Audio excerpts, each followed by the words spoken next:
चौहान साहब, ऐसे हालात में जब हमें पॉलिटिकल स्टेबिलिटी चाहिए, पॉलिटिकल स्टेबिलिटी आएगी तो इकोनॉमिक स्टेबिलिटी आएगी। सबको पता है इंतखाबात का इंतजार किया जा रहा था कि इंतखाबात होंगे और सियासी इस्तेहकाम आएगा, उसके बाद माशी इस्तेहकाम भी आएगा। तो अब अगर इस तरह का रवैया एक जमात की जानिब से आ रहा है तो इट मीन्स कि अभी भी नहीं चाहते कि इस्तेहकाम आए। बिस्मिल्लाहिर्रहमानिर्रहीम। देखिए फिजा, आपने अपने इंट्रो के अंदर कुछ हकायक रखे हैं। हकीकत बिल्कुल यही है कि फाफिन जो एक बिल्कुल न्यूट्रल किस्म की एनजीओ है, free and fair election network, उसने इलेक्शन 2024 का जो इब्तदाई रिपोर्ट पेश किया उसके हकायक बड़े अजीबो गरीब हैं। हम पिछले 2 साल से मुसलसल पाकिस्तान की सियासत और मीडिया और सोशल मीडिया पे तहरीक इंसाफ की तरफ से एक तूफान बदतमीजी का सामना कर रहे थे।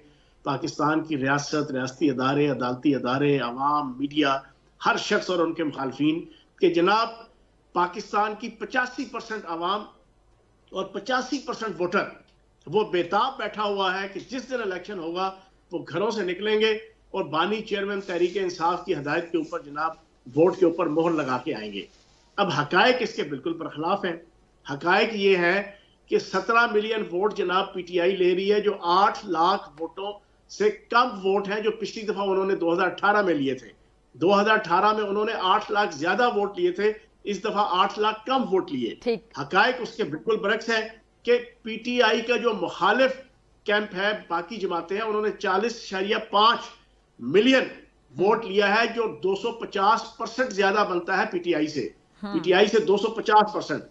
हकायक इसके बिल्कुल खिलाफ है। हकायक ये है कि पीटीआई ने 2018 के अंदर जितनी सीटें ली थी उससे 22 से 23 सीटें इस दफा कम ली हैं। हकायक ये है कि नून लीग ने पिछली दफा 9 सीटें कम ली थी, अब 9 सीटें कम ली थी, अब इन्होंने 9 सीटें ज्यादा ली हैं। हकायक ये है कि पीपल्स पार्टी ने पिछली दफा 11 सीटें कम ली थी, इस दफा 11 सीटें ज्यादा ली हैं, 54-74। पिछली दफा इनकी कम थी, नून लीग की और पीपल्स पार्टी की। अब ये हकायक कुछ और बताते हैं। हकायक तो ये बताते हैं कि सिर्फ 1/3 वोटर है कि जो पीटीआई के साथ खड़ा हुआ। वो भी एक लंबी तफसील है कि वो किस अंदाज से जना खड़ा हुआ, उसके फैक्टर्स क्या क्या है। तो चौहान साहब, एक और चीज, ये अब हकायक जानने का जो एक प्लेटफॉर्म है, बड़े अफसोस के साथ कहूंगी कि हमारे यहाँ यंगस्टर्स ने वो सोशल मीडिया को समझ लिया। सोशल मीडिया पर जो कुछ बताया जा रहा होता है वो समझते शायद ये हकीकत है और यही हकायक है। ये प्रोपेगेंडा है, इससे कैसे बाहर निकला जाएगा? देखिए, बात यह है कि ऑपरेशन गोल्डस्मिथ प्लस, जिसका हमने इलेक्शन से 15 दिन 20 दिन पहले बिल्कुल बेनकाब किया था, उसके तहत डॉक्टर साहिबा करोड़ों रुपया, अरबों रुपया इन्वेस्ट किया गया पाकिस्तान की सोशल मीडिया पे और पाकिस्तान के इलेक्ट्रॉनिक मीडिया पे। आप हैरान होंगी, मुझे अफसोस से कहना पड़ता है कि इलेक्ट्रॉनिक मीडिया के टीवी चैनल्स के ऐसे ऐसे एंकर, उनके ऊपर शर्म महसूस होती है मुझे उनको एंकर कहना और उनको तजिया निगार कहने पे, कि जिन्होंने इलेक्शन डे वाले दिन 5 बजे पोलिंग खत्म होती है और 6 बजे और 7 बजे के दरमियान ऐसी ऐसी गलीज येलो जर्नलिज्म की, मुल्क के खिलाफ, रियासत के खिलाफ, पाकिस्तान के अवाम के जज्बात के साथ खिलवाड़ करते हुए, कि जो अब 2 दिन गुजरने के बाद एक एक चीज क्लियर हो रही है, उनकी हर बात झूठ साबित हो रही है। फॉर्म 45 झूठे लाकर, पीटीआई की फतह के हवाले से झूठे दावे करके, पीटीआई के हवाले से झूठी किस्म की असर्शंस करके, वो सारे लोग बैठे थे। वो एवं नहीं बैठे थे, उसके ऊपर करोड़ों रुपए लगे हुए थे, टीवी चैनलों के ऊपर करोड़ों रुपए लगे हुए थे, सोशल मीडिया के ऊपर करोड़ों रुपए लगे हुए थे। अब ये सारे का सारा एक पूरी दज्जाली वॉर है जो पिछले 2 साल से इस पाकिस्तान के खिलाफ चल रही है।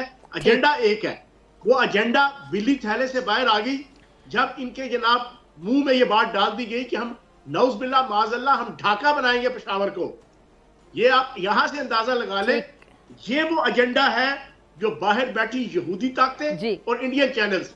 मैं आपको एक बड़ी क्लियर बात कहूं, मैंने परसों इंडियन चैनल में एक शो किया, मैंने इलेक्शन के अगले दिन एक शो किया। मैं अक्सर इंडियन चैनल्स में जाता हूं। आप हैरान होंगी डॉक्टर साहिबा, जितने खुश इंडियन चैनल और इंडियन एंकर और इंडियन तजिया निगार और इंडियन पॉलिटिशियन बानी चेयरमैन तहरीक इंसाफ और पीटीआई से है, मेरी और आपकी सोच से बाहर है। अच्छा फयाज साहब, जितना वो उनको अप्रिशिएट करते हैं, क्यों? कि वो पाक फौज के खिलाफ, जिस पाक फौज से उनकी जान जाती है, जिस पाक फौज से उनकी हवाएं उखड़ती हैं। जिस पाक फौज से इंडिया की जनाब फौज की जनाब नींदें उड़ती हैं, जो उनका मुकाबला नहीं कर सकती इंडियन फौज, उसकी जुर्रत की, उसकी दिलेरी की, उन्हें खुशी महसूस होती है कि वो पाकिस्तान जिसको हम अपनी फौज के जरिए से शिकस्त नहीं दे सके, वो हम उन पॉलिटिशियन को सपोर्ट करके वो इस अंदाज से तारीफ करते हैं वहां पे पीटीआई की और इस पूरी तहरीक फसाद फिल अर्ज की कि शर्म के मारे सर झुकाना पड़ता है। सब्सक्राइब करें और बेल दबाएं ताकि कोई खबर रह न जाए।